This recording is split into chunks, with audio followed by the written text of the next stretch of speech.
My name is Louis Spell, and um, my mother was Lillian Spell, and my father was Willie Spell. Um, and I am the fifth child. Memories about her. What type of person was she? Oh, she was a sweet, sweet, sweetheart. I mean, she's a lovely person. You can find a better person on this God earth to me, you know. And she would take me fishing. She would take me through the walking. We go to the older people's house where she would clean for them and doing things for them. And we would come back home and we'd go to the store, stop at the store and get something, and she might give me 10 cents to buy me something, you know. But I mean, we was always been together, you know.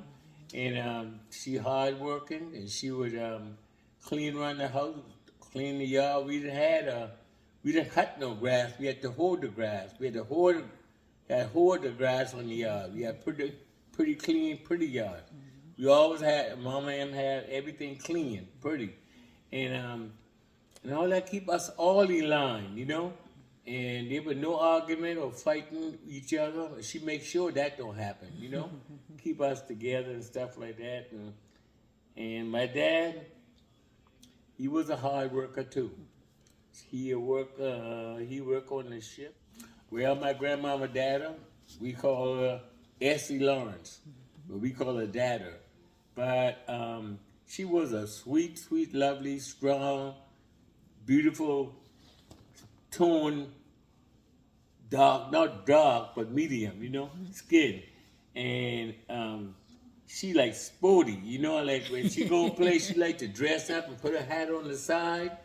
And she is a nice person for everybody. Everybody said, "What dad at? What dad?" All them older people, that she would go all across the creek to those people's house and Cuddy and all them house and cook for them. Come back, go all the way to Johnny my pet. Wait, I mean that wood back there, and she was a lovely person. She would take me with her most of the time, right? And one night that we come back, Okay. That's a and story I one want you night to we was tell. coming back down Johnny from Road. Pet Road, from Pet House, and this owl was getting late, almost dark, and this owl fly on a tree, or it was an owl or a mourning dove or something that I call them, and that thing that making noise, and she said, "Get away from me! Get away from me! You ain't gonna take my boy!" And she dug gonna walk through. She holy. Anyway, I ain't gonna say that part, but anyway, that makes sure she was very protective for me, you know. Tell me about her walking to church and her getting ready for Oh, church and when how she she going walked. to church, she had a little sporty hat on and shoes on, but she take off. She had a bag. Oh, they always carry a bag, and that the little slippers that bring the bag.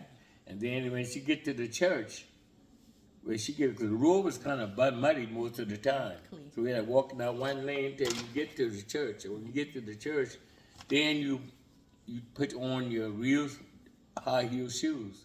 And they go there. One thing, the church was so long until I told you I'm gonna go to sleep, man. You know what I'm saying? Church was so long. I said, when we gonna get out of here, man? You know? And we had to walk back down that long road, and they're hungry too. They don't feed you no food in the church. You're singing and shout all day, man. This one get up, and the next one get up and sing a song. But you know, all was good. Right. You know, it all Right. was good. Well, my favorite childhood memory is that when I could sneak away from the house, my mama had a lot of children, and I sneak away and walk about maybe a quarter of a mile to my grandmama's house. And when I get there, I feel so happy because I get more attention when I around my grandmama. She would give me food and talk. Come on, my pretty boy, and and she'd tell, come on, we going down Sarah's house and we gonna clean her yard and cook for her. And I used to like that because I always longed with her the whole time, you know. Even though I love my mom and they were my sisters and brothers, but that's me and her time, and we done that together. And I used to always like to do that, you know, get away. But that's my boy. My granddad's name is Elijah Gathers. We call him Daddy Yo. And some people call him Markin, you know, call him Markin. And he was nice. He grew up. Grew up in, I think, in Wyandotte, South Carolina. We up over there somewhere, and had a sister live in Charleston named Rosalie, and had an aunt lived down across the creek named Aunt Weezer. Aunt Weezer. We used to go to cut wood for her too. But my granddaddy was really lovely and strong, and he ain't no fighter. He was a lover, you know. He just liked to go place and have fun and stuff like that. Know how to plant. And he was the one man one day with him. Went to his house, and he said, "Come on, go with me." And he take me way back down in the forest, in a swamp light. I said, "Well, what we gonna do back here?" And he said, "I'm gonna go and get some wild okra." And I said, "Wow, look, what's that?" And I go in there, I see he pick up them bean, the bush look like almost like greens, and he pick it up and he kick a whole group up like that. And he, okay, I'm gonna show you something when I cook that you could like this in. And he ran back, me and him came back, and I said, "Well, I going to my mama house," and he said, "Come back with an hour and a half." And when I come back, he had all that neck bone and pigtail and all that stuff in there that we used to eat back then. And he told us something that tastes good. He fixed a plate for me and him, and he liked to make axe stick and hammer stick, and he would sell it to. He would cut down a hickory nut tree, not too big one, not too but this wide, and then he'd chop them up in 4 pieces, and each one of them pieces would be an axe stick or a hammer stick. Then he shaved them with. He had a hatchet and maybe a little knife, and then sometimes he broke a glass, soda bottle. Broke a soda bottle, and then he scrape it like this. And he scrape it, and it's big, smooth, and I mean, it was beautiful, you know. And he sell that to the people that who need an axe stick or stuff like that. So he does that all in the daytime. Then sometimes he gets a job with brother-in-law, Sam Daddy. They go back in there, cut a little pugwood, but maybe about 4 hours or something like that. Then they come on back home. He could plant too. Now he sharpen them hoe up, and man, you had like a horse to make the row. They had to dig the hole and make the bed. Then they put their stuff into it like that, right? But he did grow some good stuff, you know. Well, most of the time as we was coming out, most of the girls played dodgeball, and they did run and dodgeball. That was a lot of fun because we didn't have no TV or nothing like that because we were mostly on the outside and play dodgeball. And sometimes I get in the rain too and play with them hopscotch or dodgeball. But me and my brother, we like to run and catch this chicken and stuff like that to put it back in the crib and stuff like that. 8th grade or something like that. And was going to school and 2 hours, Big Hole got out and run. I mean, mostly the other guy, this guy named Ernest Kellogg, that you would go straight to his house in his area, and he was kind of fella get angry real fast and would shoot the hoe and kill the hoe. So he had come and tell my father about the hoe, and we unfixed that pain, me and my brother, my Lee, and I all of us fixed the pain up, and the hoe don't find a way to get out, you know. So one morning, I get myself ready to go to school, and I looked at the pan, went to feed him. The hoe ain't been in it. I looked down behind the hillside. He in the field of root. So I tried to run to catch him. Man, I could get my clothes all messed up. Then I think Benjamin, that field where I live at, where my house at, he had some soybean plant in there. You know, in that time of morning, there was a lot of dew on the bushes and stuff. The hoe ran way over there in that field.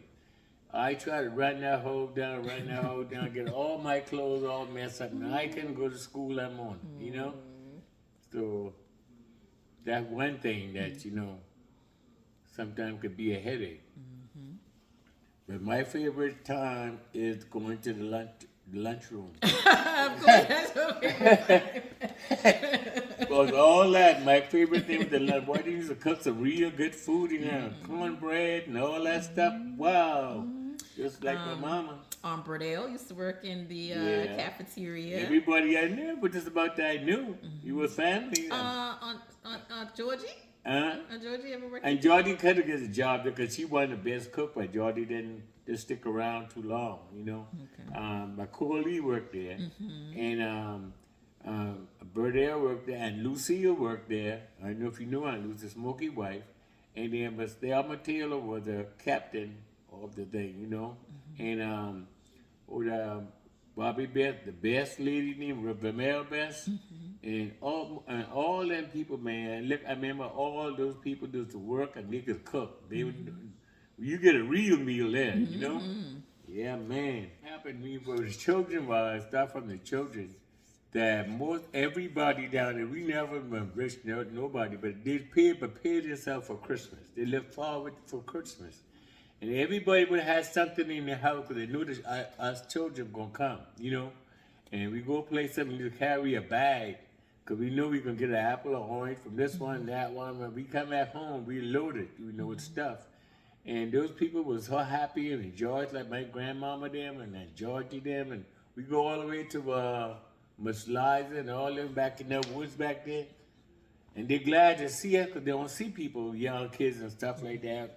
Christmas time, I used to like that pound cake that everybody would have some. I used to love don't give me no apple or orange. I just give me a piece of fruit cake, you know.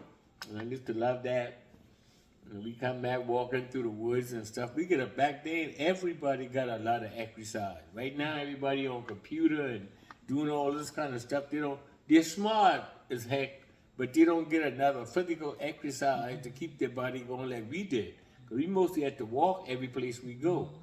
And even the old people in good shape. Cause my grandmama would go way across 41 or whole way on back there on Richardson Corner and all that stuff. My grandmama walked that place, you know. So that's the difference in the older generation and the new generation, you know. They got their own car and it won't be like 2 or 3 they were riding together now. Just one person to a car, you know. So that's the difference.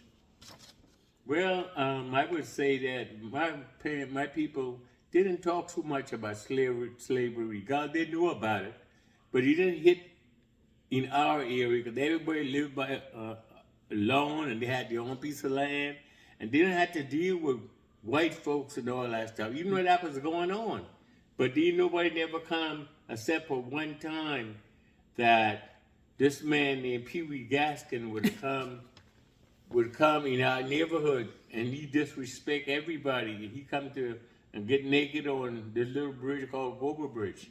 And the big lady come and she was the Gaskin too. But he didn't care about nobody until one day that my brother and me went hunting and he was on the bridge. And my older brother Leroy said, you take that gun and shoot. We had a small shot at him.